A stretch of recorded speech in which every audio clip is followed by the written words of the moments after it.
Hi, my name is Eric Friedman. I'm the Executive Director of the MRV Valley Chamber of Commerce, and we are here with our virtual Coffee and Conversation series. And we have today as our guest, Lisa Loomis, the editor of the Valley Reporter. Welcome, Lisa. How are you doing today? I'm good. How are you, Eric? I am doing fabulously. Thank you so much. So obviously you've got COVID on your mind these days. But before we started talking about that, I was hoping that we might give the viewers a little bit of background on you. And, you've been at the Valley Reporter for quite some time, and kind of wondered, like, how the hell did you actually land here? Fair question. I've been at the Valley Reporter since the Pleistocene era, honestly. I came to ski, like so many people. I was living and working in Connecticut, working in Stamford, living in Darien, and we decided to take a winter off and come ski. We rented a house seasonally out on the corner of Plunkton and Seymour. And neighborhood. Yeah, I waitressed and I bartended and taught skiing. And then it became April. And we were like, man, we are so not going back to Connecticut. And so we started looking for jobs. And I had, before working in Connecticut, I'd worked in Germany in public relations for Dow Chemical. So I saw this ad. Doing well by doing good, huh? Yeah, right. Like, honestly, my first day on the job, Greenpeace warriors stormed the offices and threw dead fish at us. My first assignment was to write a press release about it. Yeah, it was, right. So then I see this ad for the Valley Reporter for a reporter, and I think, hell, I've just done this for Dow Chemical. I can share the truth, right? Like, reporting, journalism, telling the truth. So I applied, and I got the job. And when I applied in my interview, I totally sucked up to Al Benjamin, the owner and the late owner and publisher of the Valley Reporter, who said, well, the highlight of my week is Thursdays when the Valley Reporter comes out. And so I got the job, and that was 1985. Wow. And so you were only 12 at that point, right? I was 13, yeah. But I was a prodigy, so I had already finished college and had a couple of real jobs by then. So I need to ask a trivia question, a Lisa Loomis trivia question now. Okay. So what restaurant did you waitress and or bartend at? In the Valley? Yeah. The Grill Down Under, it was called. At the Sugar Rush Inn. Yep, with Chris Mayone and Susie Kendall and Phil Kendall. Yeah, Bob Lockett was there. Wow, baptism under fire in the MRV, huh? Yeah.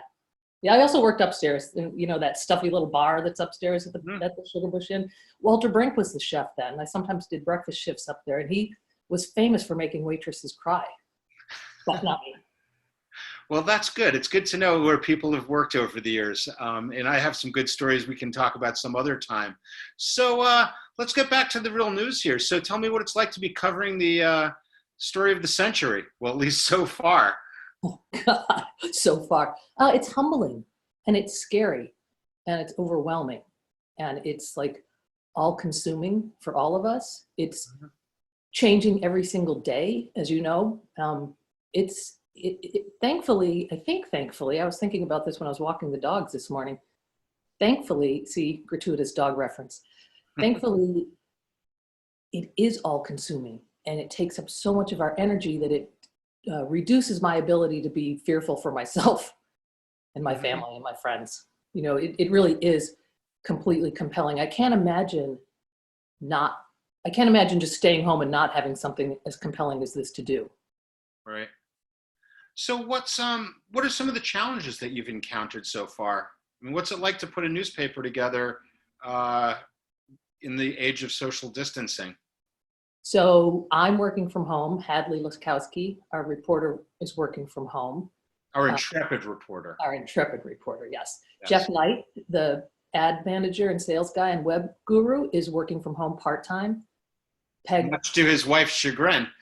Right, I know, the whole family plus the two dogs. Peg, our community editor, is working from the front desk. And Pat, the publisher and co-owner, is working from her office. So we're scattered. So we're in 5 different locations. And so that's challenging enough. I'm sure you do this too. When you can't get up from your chair and go ask your coworker something, you send them a text message or you send them an email or you call them. And the volume of text messages and emails and calls is so intense that we're kind of drowning. When you resent me the invitation to this meeting this morning, I was so thankful because to go backwards in my email, even though I'm trying to delete every day, you're buried. You're like 1,000 emails ago. So there's Trust me, Lisa, I know my place. That's why I reminded you. no, I was going to sort by name. I was going to find it. So there's that. There's, us just needing to communicate with each other. And then there's file management, which, we went from, and I think you and I talked about this a little bit, we went from a primarily once a week print publication with a strong social media presence and a website that was updated after, or sometimes during the week, but usually after print, Right. to pretty much a 24/7 news gathering organization. So that challenge was, we did it without a planning meeting. We just did it because I had been staying home since March 6th and Hadley had a fever and she had been working from home, and we regularly work from home on blizzard days and ice days, but we didn't plan. So every week we're learning a little more about how to create our product, our print product, while we continue to update our website and social media, because there's so much emergent information. We have no choice. Well, we have a choice, but we feel it's important to get it out to our community.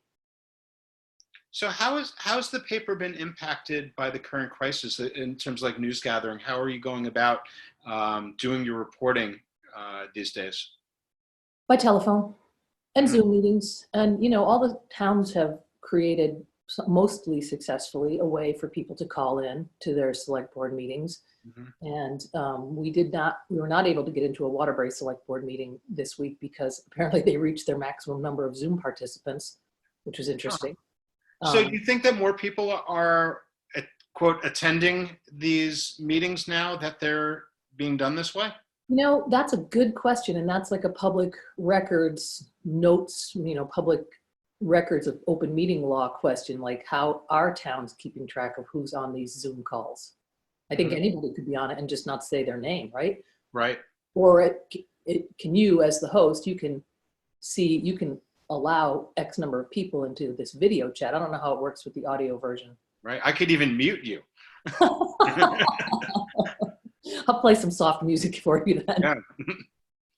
No, that's interesting. So impact-wise, in terms of the business, what has this meant? Because, you're operating a business just like everybody else around here. And how has this whole crisis impacted what you're doing from a business perspective?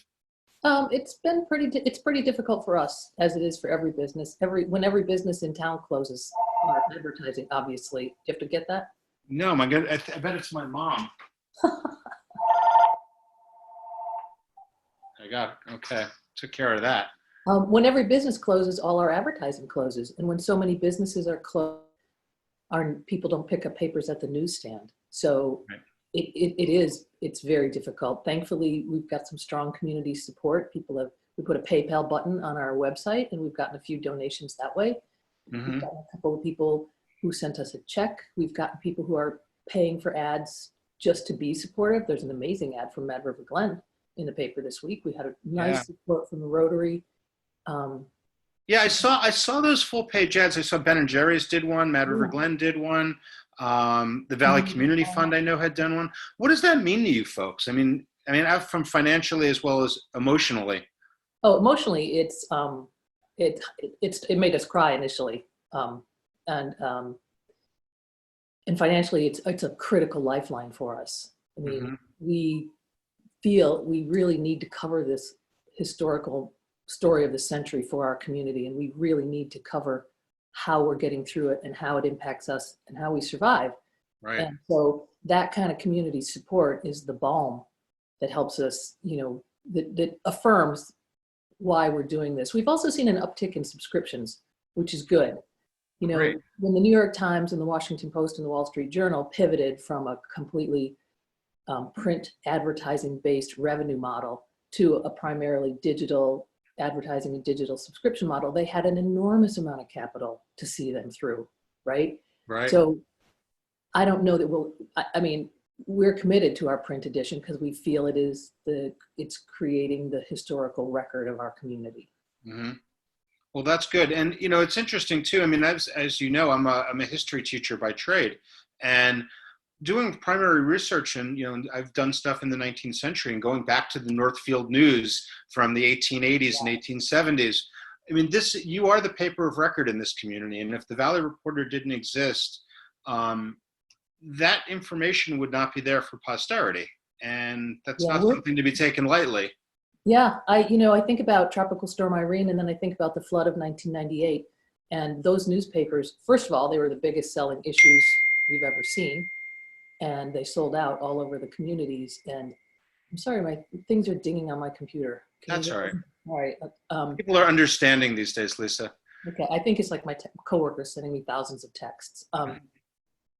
Those are big selling issues, and those are the record of those trying times for us. And, we feel like this will be the record that we're creating for our community. So I'm sure that you're learning a lot of stories about what's going on in the community, heartbreaking ones, inspiring ones. Can you share some of the highlights and or lowlights of things so far? Well, the highlights obviously are what our community members are doing to help others. Anne Marie Furey's product think tank, mask making, the Mad River Distillers. I love that story that they just are making hand sanitizer for us. Plus, when they were giving away the hand sanitizer, they had a donations bucket and they raised almost $600 for the Mad River Valley Community Fund. That's awesome. Those kinds of things, the Meals on Wheels volunteers who are going out. One of my favorite stories, if I can have a favorite story during this difficult time, is the Harwood Union Food Service people. Oh, they're amazing, right? They're killing it. They're making amazing local meals and they're distributing them throughout our community. And the only criteria is you're 18 or under. And they're doing it cheerfully. And they also have a very good social media presence, which helps the rest of us stay connected to what they're doing.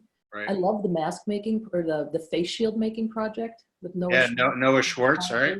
Yeah, great. Those kinds of stories are amazing. The more difficult stories, I think I told you this when we were chatting earlier when I interviewed Hadley Gaylord, who didn't know where to water the seeds. And he was almost in tears when he said to me that he would miss sharing the good food he grows with all of us.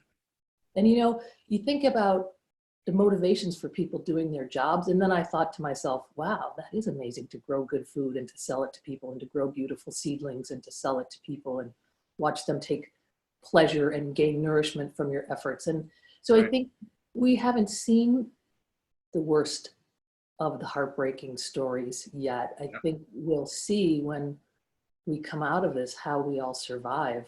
We don't.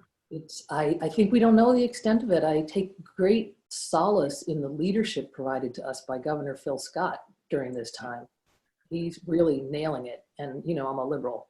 And I'm a complete supporter of Phil Scott now.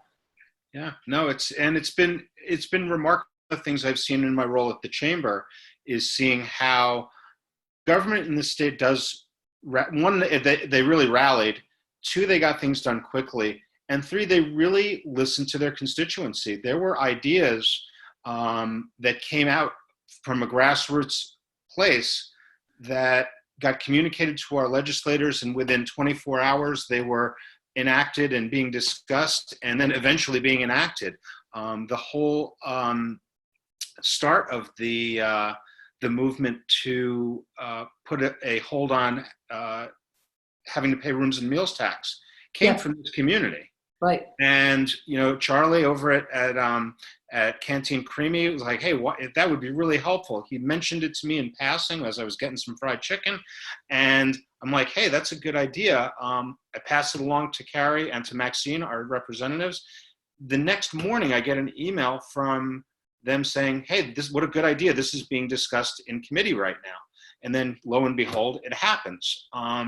And I'm not sure that happens in other places. And I think it gave me a little bit of appreciation for the fact that in a small state like this, government does in fact listen.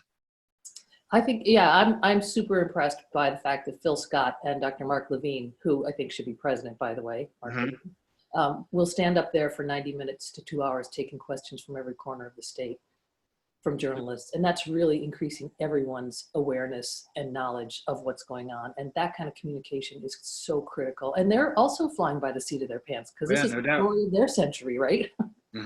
For sure. I'm just curious, just going back to the paper and what you do. I was wondering, as you're going through this, are you trying to are you trying to be mindful of finding more positive stories to talk about? or be Absolutely. even-handed with it? Absolutely. We're trying because we're recording the history of our community, and there are good things going on while we are in this kind of scary, dark shutdown place. There Mm-hmm. are, there are. We would love to interview the employees at Mahirans, but they're just too busy. So we're leaving them alone. We're trying to interview as many businesses and community members as we can to find out just how they're doing. How are they coping? What are they doing to get through this? We've been working with the Chamber and with June Anderson on the Resilience Project, which is Right. the portal she has to let people do a quick Q&A, and we're publishing those interviews online. It's how we get through this is, yeah. So yes, back to your question. We are definitely looking for happy stories. We love the story that's in this week's paper about the Harwood musical. Those kids were closed for months and then couldn't put on their show. So they held a Zoom meeting to perform for each other. That is just an amazing story. That's great. Because the rest of it's grim. Like Yep. emergency management directors in each town are going through the valley cataloging the people over 70. That's grim.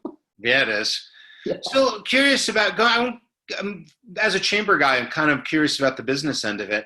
Are you printing less papers today than you were before this crisis started? Probably. I'd have to check with Pat on exact numbers because newsstand sales are down and we pay, Right. Printing is expensive. Curious, I mean, I don't think our viewers necessarily know, like, how many subscribers do you have and how many papers do you print normally in a given week? So that I asked Pat if she could run me some new numbers on subscriptions and Yep. newsstand, and she, like me, is so busy that she goes, "Yep, I'm going to get to that. I'm going to get you some new numbers." I would say someplace we print, and I'm kind of winging this because I don't know the numbers. Yeah. We print anywhere from 2,500 to 4,000, and some are mailed. We've got a lot of second homeowners who Right. get subscriptions, and a lot of subscriptions are mailed, and then the rest would be distributed through newsstands, and our newsstands are definitely down because the Friedman Cafe, of course, is closed. That's one of our biggest newsstands. Mm-hmm.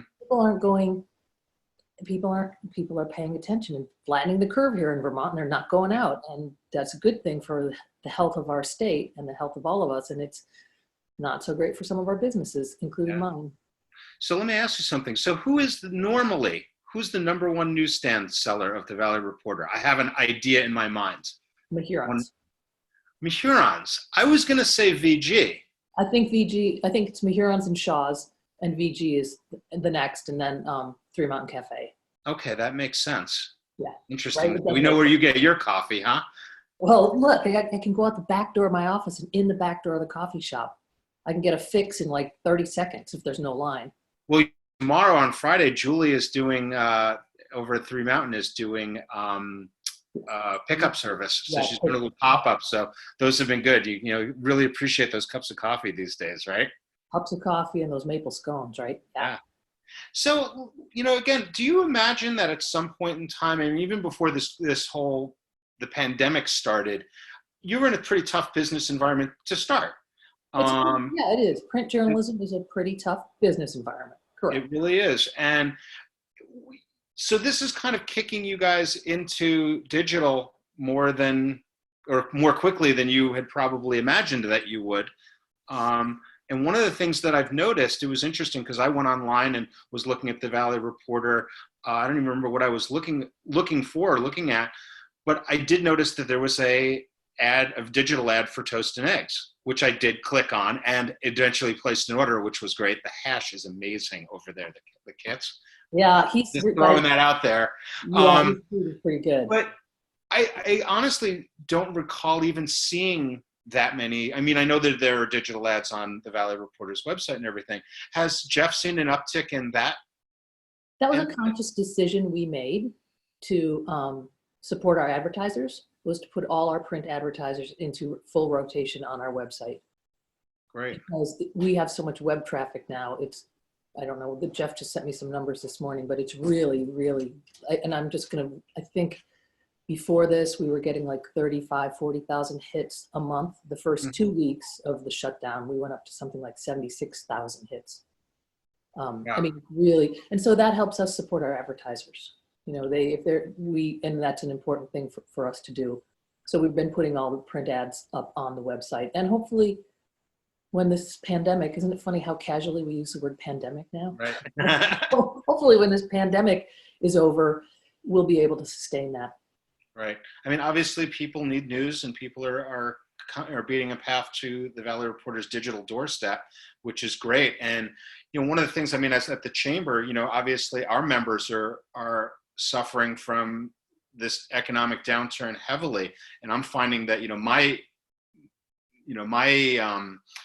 role has really shifted from promoting the Mad River Valley to the outside community to almost being a counselor for our local business people and rallying our business community. So it's really altered what we're doing. And as I'm, sending out, feel really bad, like I'm sending out invoices to our chamber members, like knowing that this is really hard for you.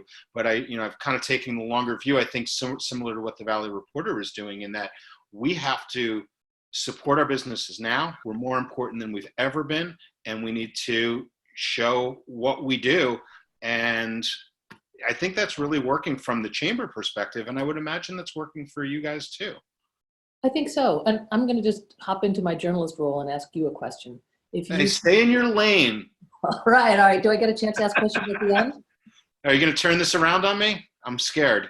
No, I just want to talk about, I was on a meeting call on when you had your Mad Mingle on Tuesday. Yep. And I want to understand the idea that came from Rebecca Finley personally, who's one of the Crosspoint people who own the shopping center, about what to do with your stimulus checks. Can you just give me that? Yeah, it was funny because I've been thinking about it already as I had a stimulus check land in my mailbox or in my bank account.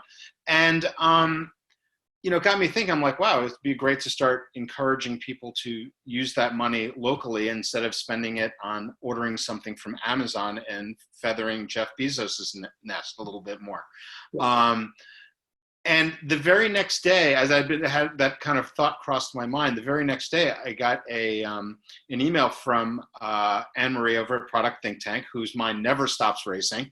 And she said, this is Rebecca from Crosspoint, the landlord down at the Mad River Green Shops, sent in what their Chamber of Commerce down in Massachusetts was doing. And I thought it was a great idea, and it was exactly what I was thinking. And it was just an active program to try to encourage people to use their stimulus checks and shop locally. So we're in the process of putting that all together, and it's a great idea. And there's no sense in reinventing the wheel. There's a lot of great organizations that are out there doing really amazing things.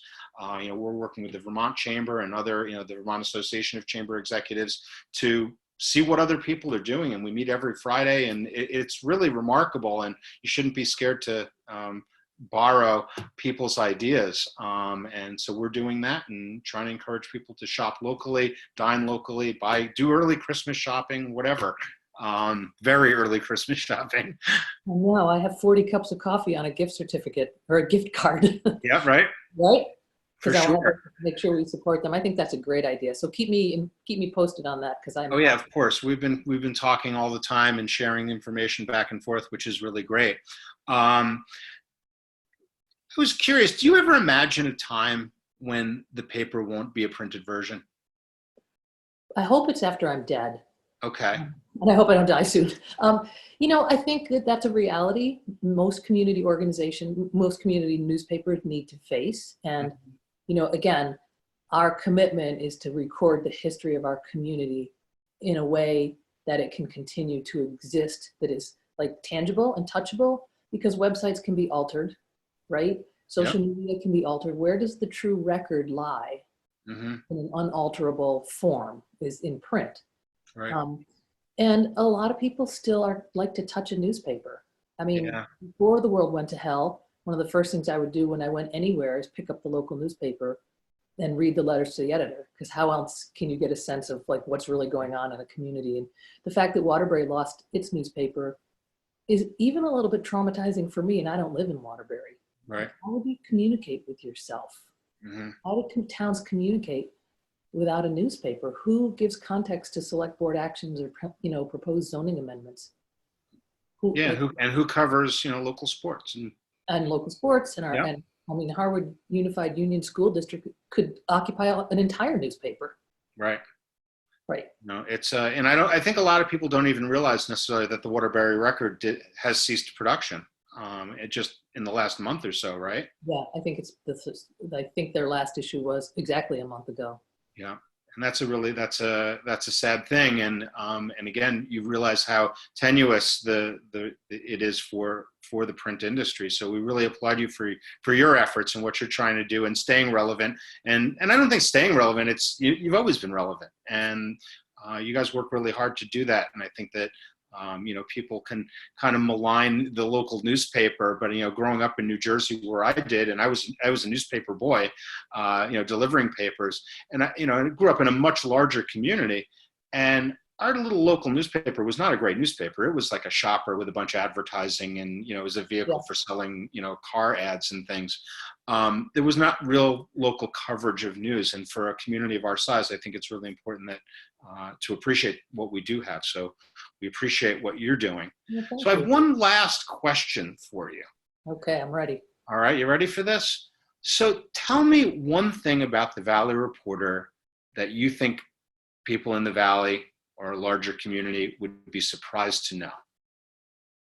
So do you talk into your phone versus texting or writing emails when you're in a hurry? Yeah. Yeah, so do I. But before this technology, imagine this, Al Benjamin, the late Al Benjamin and former owner of the paper, is at the office and no one else is there. And he says in his Boston accent, he picks up the phone, he goes, "Valerie Porter. Now, what did you just hear?"